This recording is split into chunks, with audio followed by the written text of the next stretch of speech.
जय तंत्र मंत्र केंद्र में मैं आप सबका हार्दिक स्वागत एवं अभिनंदन करता हूँ। मेरे प्रिय भाई बहनों, आज मैं आपको लीलावती अप्सरा की साधना बताने जा रहा हूँ। इस साधना से आप सारे मनोरथ अपने पूर्ण कर सकते हैं, हर प्रकार की मनोकामना पूर्ण कर सकते हैं आप, जिसके लिए आपको हमारा वीडियो अंत तक देखना पड़ेगा।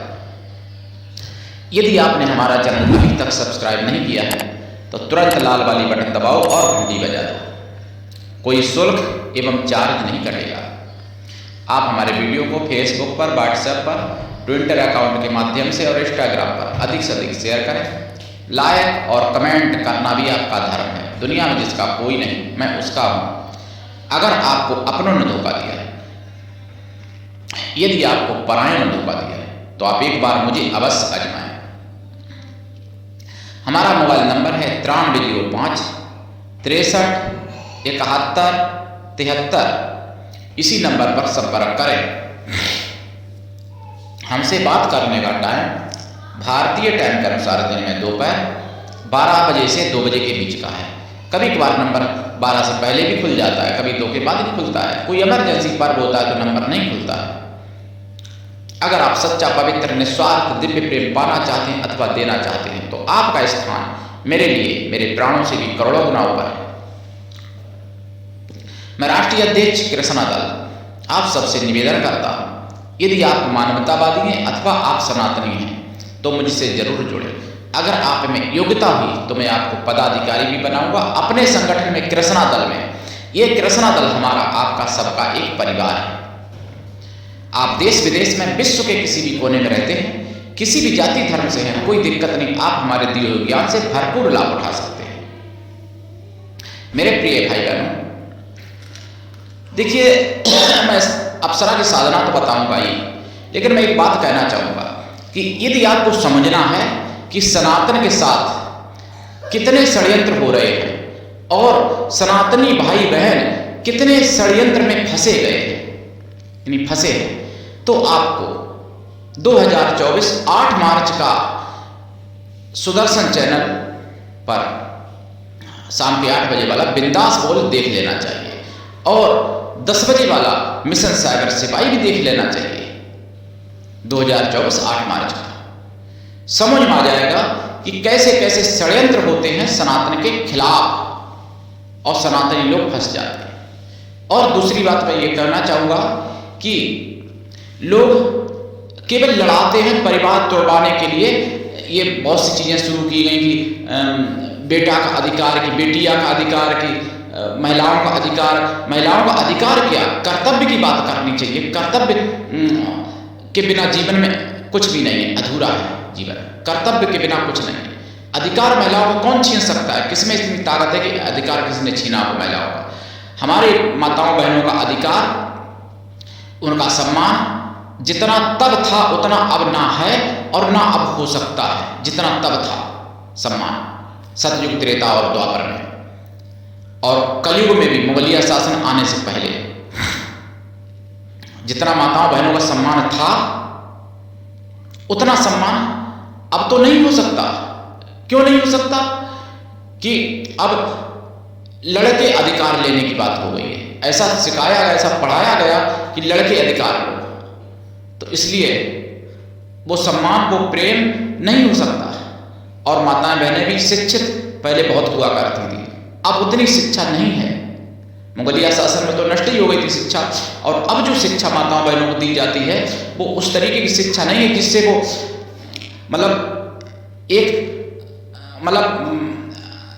यानी सुचारू रूप से, पूर्ण रूप से देश चला सके। और पहले ऐसी माताएं बहनें हुई हैं जिन्होंने विश्व को चलाने की क्षमता थी जिनके पास, और चलाया भी। सती अनुसुईया माता, जिनके ब्रह्मा विष्णु महेश खुद पुत्र बने, बालक बने, और उन्होंने बालक बना दिया था अपने सतीत्व के प्रभाव से, और उनमें क्षमता भी नहीं थी कि बालक से वापस अपने रूप में आ जाएं। सती अनुसुईया माता ने जल छिड़का था तब वो वापस आए थे।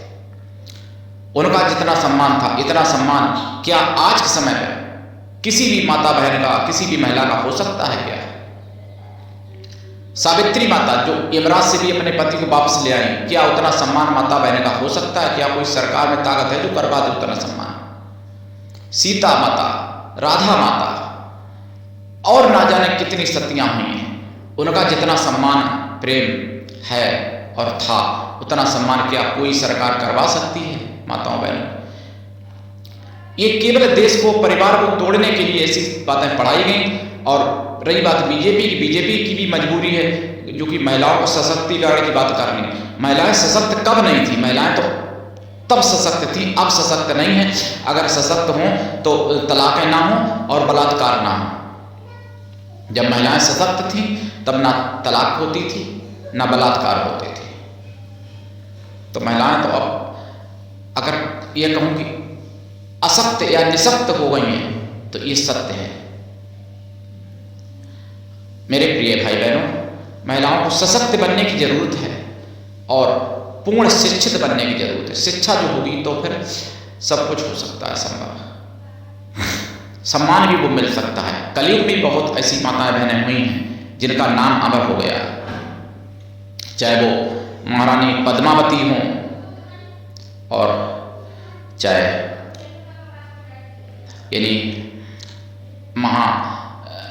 यानी लक्ष्मीबाई हों, महारानी लक्ष्मीबाई, चाहे महारानी अमंतीबाई हों, चाहे महारानी चिन्नम्मा हों, चाहे फिर महारानी अहिल्या हो। तो ऐसी कलयुग में भी हुई, वो आप भी बन सकती हैं। लेकिन शिक्षा संस्कार जब होंगे और चरित्र होगा तभी संभव है। और आजकल तो ऐसे कार्टून दिखाए जा रहे, ऐसे किस्सा कहानियाँ मोबाइल पर पढ़ाए और सुनाए और दिखाए जा रहे, तो फिर कहाँ से चरित्र निर्माण होगा? और जब चरित्र निर्माण नहीं होगा तो शिक्षा भी नहीं हो सकती सही, और शिक्षा और चरित्र के बिना फिर संस्कार कहाँ से मन में आएंगे? और जब संस्कार नहीं होंगे तो मान सम्मान कहाँ से आएगा? फिर तो भाई लड़ते रहो और लड़वाते रहो दूसरे को। मेरे प्रिय भाई बहनों, साधनाओं के बल से भी आप सब कुछ प्राप्त कर सकते हो। जो भाग्य में नहीं वो भी प्राप्त कर सकते हो, भाग्य में वो तो कर ही सकते हो प्राप्त। और जो मेरी धर्म की माताएं बनना चाहें, जिनके पुत्रों ने छोड़ दिया है या जिनके पुत्र नहीं मानते हैं, या जिनके 4 पुत्र 5 भी हो सकते हैं, अगर उनको और पुत्र की आवश्यकता है तो मेरी वो धर्म की माता बन सकती हैं। और जो धर्म की बहन बनना चाहें, जिनके भाई 4 तो 5 भी हो सकते हैं, भाई की कोई ऐसी सीमा नहीं है कि इतने होंगे इतने नहीं होंगे, या जो भी जिसके भाई नहीं हैं या जो भाई जिसको नहीं मानते हैं, तो ऐसी माता, ऐसी बहन भी मेरी बहन बन सकती है, ऐसी माता मेरी माता बन सकती है धर्म की। और मैं सगे बेटा, सगे भाई से भी ज़्यादा फर्ज निभाऊंगा और उसको अधिकार दूंगा, और उसकी चल अचल संपत्ति से मुझे कोई प्रयोजन नहीं होगा। मेरे प्रिय भाई बहनों, हम अपने शिष्य शिष्याओं के लिए तो प्राणों से ज़्यादा समर्पित रहते हैं। शिष्य का भी कर्तव्य है, गुरु ऐसा होना चाहिए शिष्य कुछ भी ना ले, शिष्य भी ऐसा हो गुरु सब कुछ ले। तो हम अपने शिष्य शिष्याओं को प्राणों से ज़्यादा मानते हैं।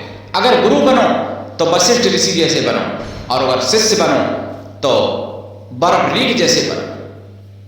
बर्बरीक जिन्होंने अपना सिर दान कर दिया था, शीश के दानी बर्बरीक महाराज, जो खाटू श्याम के नाम से पूजी जाते हैं, और अपने गुरु को सिर दान कर दिया था। और गुरु वशिष्ठ जिनके शिष्य ने 101 पुत्रों का वध कर दिया, तब भी वशिष्ठ ने उस शिष्य को अपने ना भस्म किया ना श्राप दिया।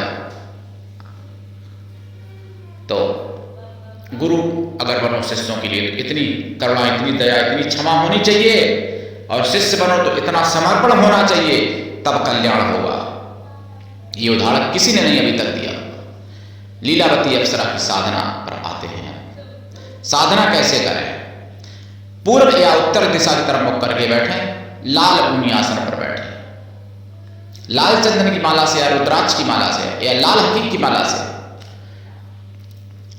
इस मंत्र का 100 लाख जाप करना पड़ेगा, और जाप का दशांश हवन भी करना पड़ेगा।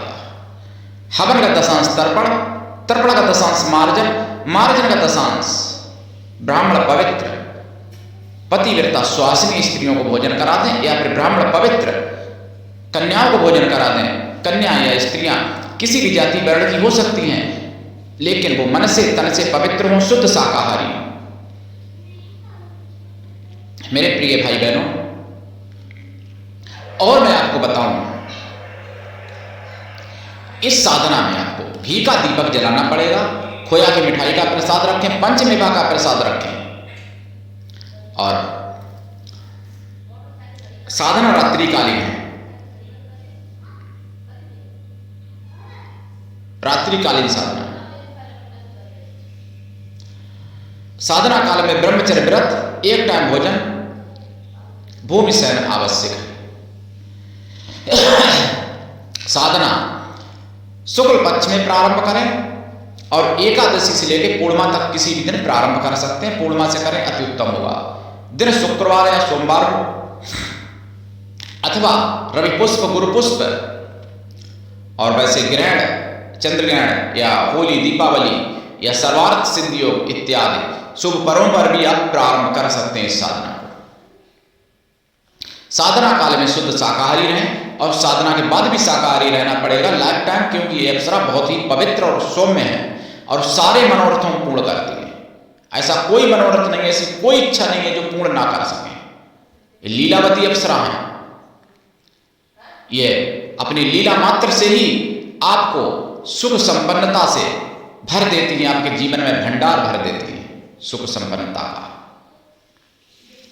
मेरे प्रिय भाई बहनों, उठाइए लाभ और दीक्षा लेके ही साधना करनी चाहिए। बिना दीक्षा के किसी भी प्रकार की कभी कोई साधना सफल नहीं होती। आजकल तो ऐसे ऐसे चतुर लोग हो गए, कुछ लोग जैसे दीक्षा ले लेंगे कहीं और से, और फिर उसको प्रयोग और उसका नियम कानून कायदा अपने तरीके से बनाएंगे। भाई, जिस गुरु से आपने दीक्षा ली है या लोगे आगे भविष्य में, तो उसी की नियम कानून कायदा आपको माननी पड़ेगी, तभी सफलता आपको मिलेगी। जिस गुरु ने आपको दीक्षा दी है किसी भी प्रकार की, गुरु बनाने से पहले ही जान लो, समझ लो, लेकिन जब गुरु बना लिया तो फिर उसके लिए पूर्ण रूप से समर्पित हो जाओ। आजकल तो गुरु बदलते लोग रहते हैं, तो ऐसे कल्याण कभी नहीं होगा। 1000 गुरु बना लोगे तब भी कल्याण नहीं होगा। मैं ये नहीं कहता कि हमसे ही दीक्षा लो। अगर जिसकी, जो लोग हमको कॉल करके या कभी बोला, तो उससे मैं कहना चाहूँगा उन लोगों से कि जिसकी गरज पड़े वो दीक्षा ले हमसे, जिसकी गरज ना पड़े वो दीक्षा ना ले। मैं कोई व्यापारी नहीं, मैं दीक्षा बेचता नहीं हूँ, निःशुल्क दीक्षा देता हूँ। मैं कोई ऐसा नहीं हूँ कि 11,000, 5,000 है और 21,000, 51,000 में दीक्षा बेचूँ। तो जिसकी 100 बार गरज पड़े, लगे उसको कि सच्चा ज्ञान मुझे यहाँ से मिलेगा, तो वो दीक्षा ले। मैं दीक्षा लेने के लिए किसी से निवेदन नहीं करता हूँ कि दीक्षा हमसे लो। बस निवेदन ये करता हूँ कि सनातन धर्म को मत छोड़ो, सनातन को मानो, सनातन को जानो, सनातन को समझो, नहीं तो बेमौत मारे जाओगे। आज नहीं तो 20 साल बाद। इसलिए मेरे प्रिय भाई बहनों, मैं जो सनातन को नहीं मानते उनके लिए मैं कुछ भी नहीं, और जो सनातन को मानते हैं, जितना ज़्यादा मानते हैं उतना ही ज़्यादा मैं उनके लिए समर्पित हूँ। दूसरी बात, एक मुझे घटना सुनने को मिली मिशन सागर सिपाही पे 8 मार्च को इंद्र लोक में, दिल्ली में। अगर मोदी की जगह पर मैं अगर होता तो उस सिपाही को मैं एसपी बना देता, क्योंकि उसने उचित कार्य किया, जिसको सस्पेंड कर दिया अरविंद केजरीवाल की वहाँ सरकार है दिल्ली में। जिस सिपाही ने, भाई, तो अगर मैं होता मोदी की जगह पे तो उस सिपाही को मैं एसपी, उस अधिकारी को मैं एसपी बना देता, उस एसआई को, मतलब सिपाही के एसआई। तो और अगर और पोस्ट को होता, अगर कोई एसपी ऐसा काम करता तो मैं उसको डीआईजी बल्कि आईजी बना देता, मैं उसका प्रमोशन करता। लेकिन ये दुर्भाग्य है जो बेचारे ने अच्छा काम किया और उसको सस्पेंड कर दिया अधिकारी को, पुलिस अधिकारी को। तो ऐसा सरकार को नहीं करना चाहिए, और उन अधिकारी को बहाल करके और उनका प्रमोशन करना चाहिए। वैसे तो पुलिस वाले को लोग कुत्ता बोल देते थे, हो सकता है मैंने कभी अपनी याद में तो नहीं बोला, क्या पता मेरे भी मन में कभी विचार आया हो पुलिस के रवैया को देख के, लेकिन जो इंद्र लोक में पुलिस वाले अधिकारी ने किया है, वो पुलिस वाले बबर शेर हैं, उनको मैं बबर शेर मानता हूँ। और उनका प्रमोशन होना चाहिए, उनको कायदा में तो डीजीपी बना देना चाहिए। ऐसे पुलिस वाले मेरे प्रिय भाई बहनों, लीलावती अप्सरा की साधना करने से सारे कार्य सफल होते हैं और ये दर्शन देती अनुभव भी होते हैं, कोई डरावने अनुभव नहीं होते, वचन भी देती हैं, दर्शन देती हैं। प्रकट जब हो तब इनके आप गले में माला डाल दें और ये वचन दे देती हैं आपको। आज के लिए इतना ही, धन्यवाद। जय श्री राम।